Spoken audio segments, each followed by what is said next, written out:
Assalamualaikum warahmatullahi wabarakatuh. Teman-teman dan prosedur semua, jumpa lagi di video saya kali ini adalah menanggapi rasa syukur kita tentang presiden kita yang sekarang ini adalah untuk memberantas korupsi dari sampai ke akar-akarnya. Oke, terima kasih. Bagus, Pak Presiden. Oke, saran saya untuk memberantas korupsi adalah nomor satu, ya, pejabat tidak boleh peng-peng, pengusaha juga dan penguasa juga. Pengusaha itu di trias politika, eksekutif, legislatif, dan yudikatif itu banyak yang objek, ya. Ada yang menjadi pengacara, ada yang menjadi MC, ada yang menjadi pelawak, ada yang menjadi bisnis umroh haji, ada yang menjadi trader, ada yang menjadi kontraktor, dan lain sebagainya. Itu trias politika. Istrinya ada yang buka bisnis catering, ada yang buka bisnis ATK, ada juga bisnis konveksi, ada juga bisnis macam-macam, termasuk bisnis yang sifatnya untuk hal-hal yang kebutuhan kantor. Itu banyak dijumpai dari Sabang sampai Merauke. Saya tahu. Nah, itu dulu, ya, dibersihkan. Jadi kalau kita itu mau menyapu suatu tempat, sapunya juga harus bersih.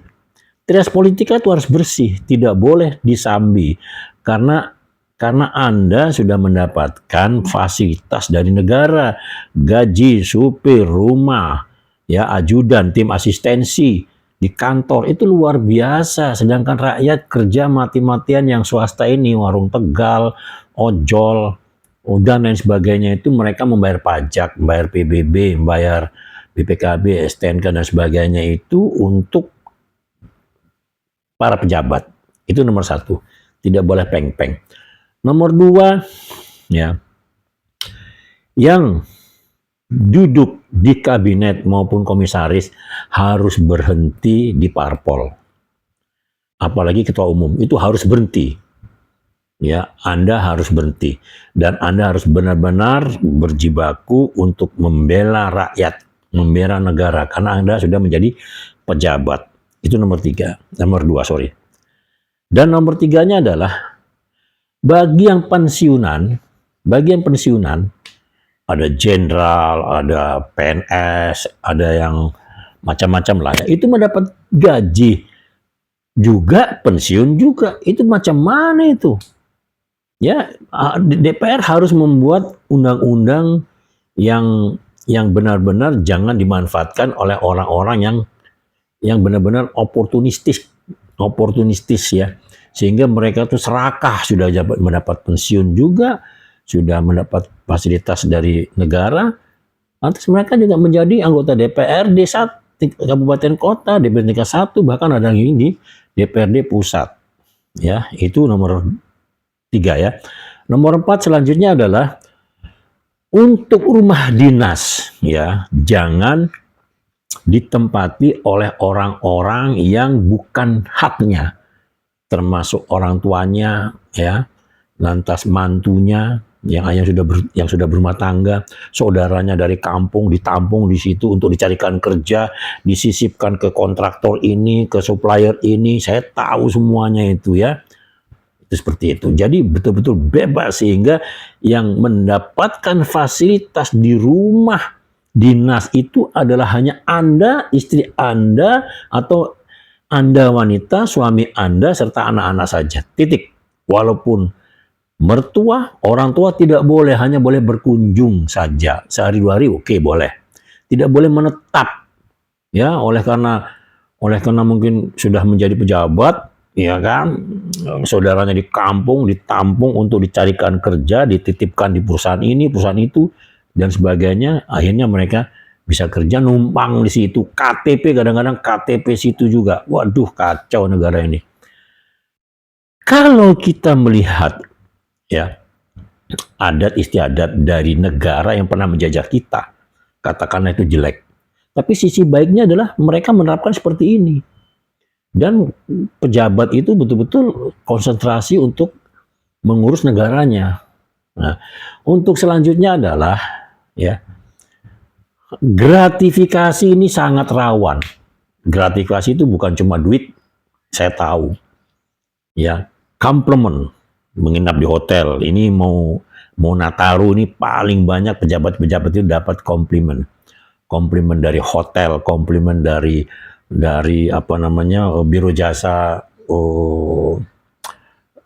apa itu namanya, biro jasa itu pariwisata, ya, travel bureau, airline, terutama airline swasta ya. Kalau airline BUMN nggak mungkin lah memberikan gratifikasi ke sifatnya itu bisa semacam apa ya, semacam work order atau gimana seperti itulah. Lantas pejabat yang mereka sudah kenal baik dengan pengembang besar gitu ya. Dia kadang-kadang disangguin nggak mau tuh. Oh, saya tidak mau lah, nggak mau.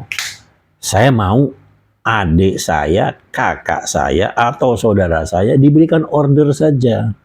Misalnya order pasir yang gampang-gampangan, order batu bata, order dan lain sebagainya ke pengembang besar tersebut, sehingga mereka dapat keuntungan dari situ. Kadang-kadang mereka tuh bukan mereka yang punya barang ya, mereka hanya broker, calo, hanya broker seperti itu. Ya, itu nomor berapa tadi? Nomor 4. Nomor selanjutnya adalah perhatikan Bapak Presiden bahwa di instansi-instansi itu dari Sabang sampai Merauke banyak yang namanya tender diatur. Mereka sudah tahu berapa budget untuk proyek, misalnya untuk irigasi. Dia tahu di situ ada proyek itu, lantas ada kontraktor yang dijagokan, entah itu dari pengenalannya, mungkin dari saudaranya, atau mungkin dari satu alumni, dan lain sebagainya. Itu digadang-gadang diberi kisi-kisi kira-kira scope of work-nya itu bagaimana, dan kira-kira nilainya itu berapa, bahkan dibocorkan tuh nilainya sekian. Nah, dia sudah dapat satu, lantas dia undanglah kontraktor B, A, B, C, D, dan seterusnya. Nah, yang B, C, D ini disuruh nurut saja, udahlah kamu ikut saja. Nanti apabila ada penawaran 10 miliar, kamu nawar 11 miliar, yang kamu 12 miliar, yang kamu 13 miliar, sudah seperti itu. Nanti setelah itu, wah, otomatis yang menang kan yang sudah dijagokan. Nah, itu sehingga terjadilah transaksi di situ. Nah, itu luar biasa transaksinya itu. Nanti fee untuk kontraktor yang mengalah itu ya, ada fee-nya itu. Lantas fee untuk end user, fee untuk PM, fee untuk bagian keuangan, itu supaya cepat pembayarannya. Begitu invoice, bayar cepat. Terkadang juga ini fee untuk konsultan, karena di pekerjaan-pekerjaan ini kan ada konsultannya. Konsultannya itu biasanya itu mengopnam pekerjaan, sudah berapa progresnya. Nanti disahkan oleh konsultan langsung ke usernya itu bisa lah ya instansi-instansi pemerintah terkait.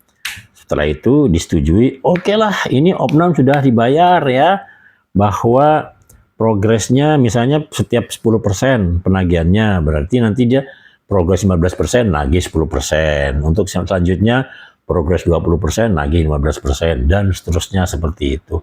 Nah, disinilah tempat-tempat yang namanya kebocoran tentang mafioso untuk pengerjaan proyek itu di sini. Belum lagi nanti untuk rekrutmen dan sebagainya. Saya akan bicara lebih lanjut tentang ini.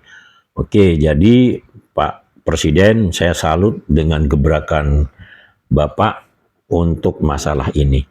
Apabila Indonesia dibuat seperti itu, niscaya Indonesia akan maju. Syukur-syukur Anda bisa membuat undang-undang yang untuk korupsi sekian miliar hukum mati seperti di Cina. Loh, kok ikut Cina? Lah iya, Bapak kan pada waktu pertama kali dipilih, disahkan maksud saya sebagai presiden, udah langsung berkunjung ke Cina. Nah, mestinya berkunjung ke Cina jangan ekonominya saja, dong, hukumnya diikuti. Hukumnya di Cina tuh tegas, tidak ada ampun. Tidak ada orang yang hengki-pengki, tidak ada orang yang berani ngobjek ketika dia menjadi pejabat. Dan sudah terbukti kan bahwa mantan salah satu pejabat banknya itu dihukum mati baru-baru ini. Seperti itulah kira-kira, ya. Dan banyak lagi nanti. Oke, saya rasa sekian saja dulu. Nanti saya akan membuat video yang selanjutnya yang mungkin sebagai pencercahan kita sebagai warga negara. Saya nothing tulus, karena saya bukan orang pemerintahan, saya bukan orang parpol, saya orang swasta yang tidak lagi bekerja karena sudah usia masuk 66 tahun. Saya hanya berkontribusi untuk woro-woro menjelaskan ke bangsa Indonesia ini yang menonton video saya ini agar tersadar bahwa marilah kita kembangkan Indonesia ini dengan betul-betul bebas tanpa korupsi dan pengki-pengki. Sebelum saya tutup, saya salut juga untuk Komisi 3 dari DPR ya, yang mengusulkan bahwa STNK, SIM, dan plat kendaraan bermotor itu seumur hidup. Salut, saya angkat topi untuk anggota DPR Komisi 3. Terima kasih. Wassalamualaikum warahmatullahi wabarakatuh.